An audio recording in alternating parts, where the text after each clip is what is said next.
The central spire of the Galactic Council gleamed like a crystalline needle piercing the void of space, a monument to 10,000 years of diplomatic tradition.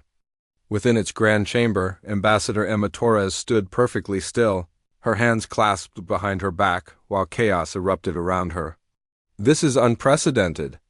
The Vexteri representative's 6 eyes bulged with what could only be described as horror. His translucent skin flickered through shades of distressed purple.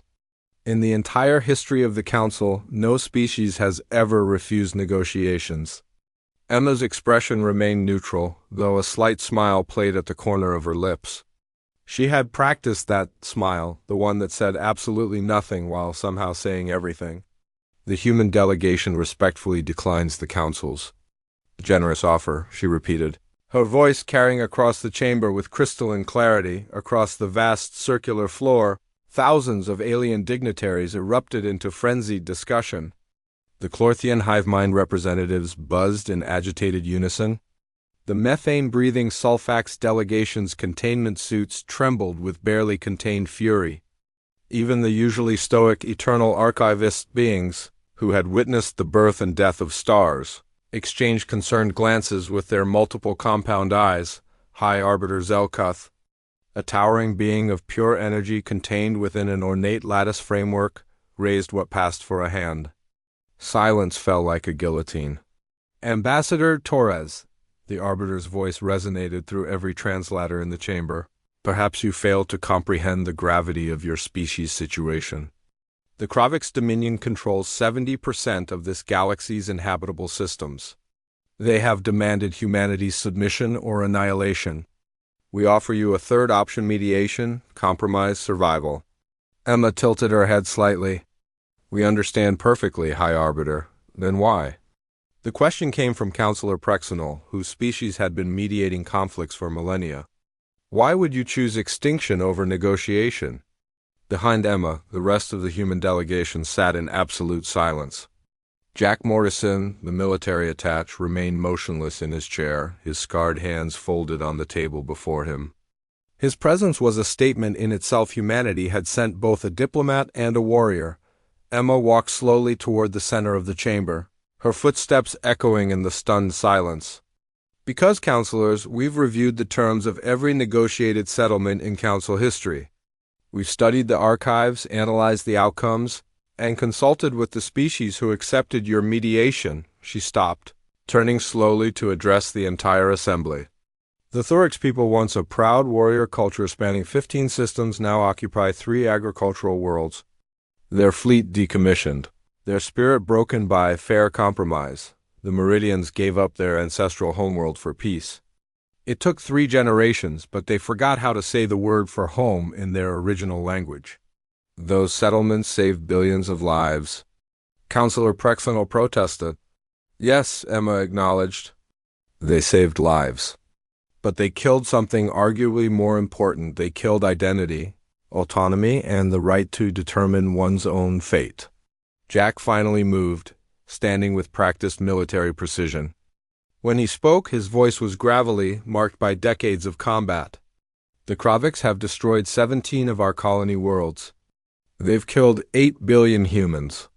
They did this because they believe we're inferior, that our territory belongs to them by right of strength."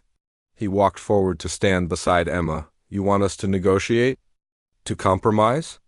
Let me tell you what that looks like to us.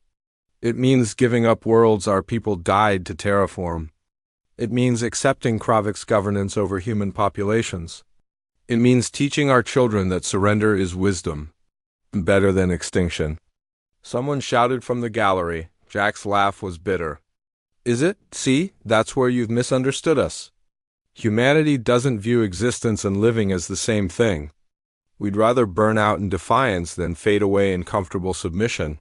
High Arbiter Zelkuth's energy form pulsed with visible agitation. "You speak of defiance, but the mathematics are irrefutable. The Kravix fleet outnumbers yours 20-1.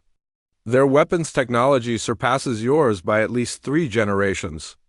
This is not courage, Ambassador Torres, this is suicide." Emma's smile widened slightly.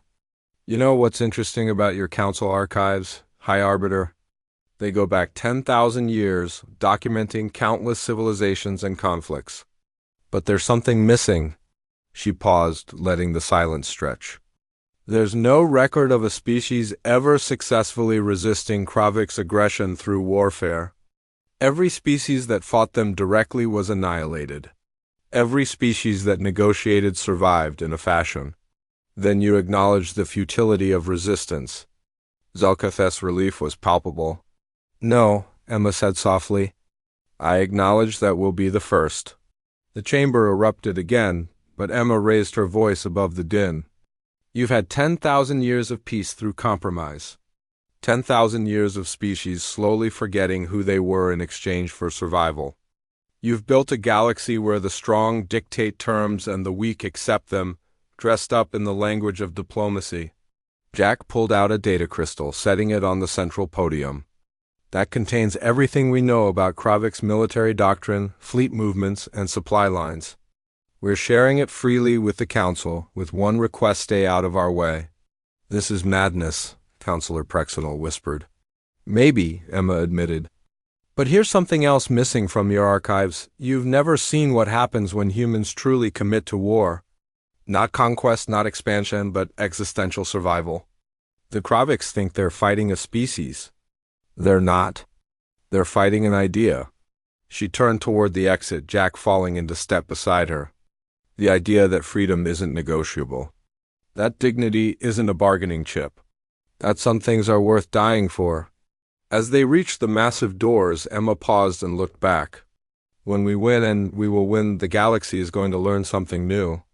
You can keep your diplomatic solutions, your careful compromises, your comfortable surrender. Humanity chooses a different path.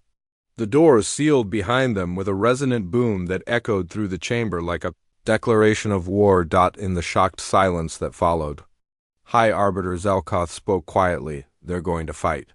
They're going to die, Prexenal corrected sadly. In the observation gallery above, an ancient archivist made a notation in the eternal records. Humanity, diplomatic status.